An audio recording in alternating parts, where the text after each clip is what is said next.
Well guys, तो finally NJPW के Battle in a Valley show के ऊपर एनजेपीडब्ल्यू के ऊपर एक बहुत ही बड़ा डेब्यू हो चुका है। और ये डेब्यू और किसी का ना होके बल्कि एईडब्ल्यू सुपरस्टार जंगल बॉय का हुआ है। वेल गाइस, ये बात तो हम सभी लोगों को मालूम है कि एईडब्ल्यू के ऑल इन पर सीएम पंक और जंगल बॉय के हुए ब्रॉल के बाद एईडब्ल्यू कंपनी ने जंगल बॉय को सस्पेंड कर दिया, तो वही टोनी खान ने सीएम पंक को फायर कर दिया था।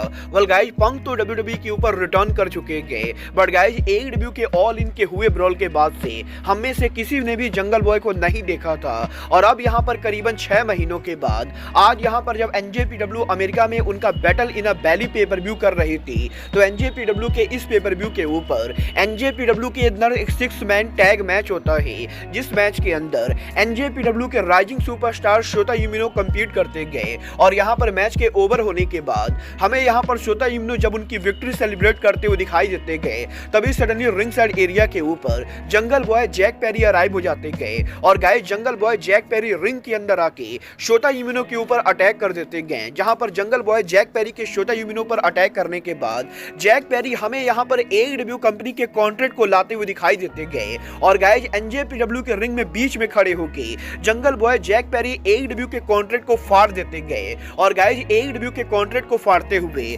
जंगल बॉय जैक पेरी एक वृक्ष ब्रांड निकालते गए। और इस बैंड के ऊपर यहां पर स्पेक गोट लिखा होता है, जिसे यहाँ पर जंगल बॉय उनके हैंड के ऊपर पहन लेते गए। और गाइस, कुछ इस तरीके से आज यहाँ पर एनजेपीडब्ल्यू के Battle in a Valley pay per view के ऊपर जंगल बॉय जैक पेरी ने एनजेपीडब्ल्यू में डेब्यू कर दिया है। और एनजेपीडब्ल्यू के Battle in a Valley pay per view के ऊपर जंगल बॉय जैक पेरी ने एईडब्ल्यू का कॉन्ट्रैक्ट भी फाड़ दिया है।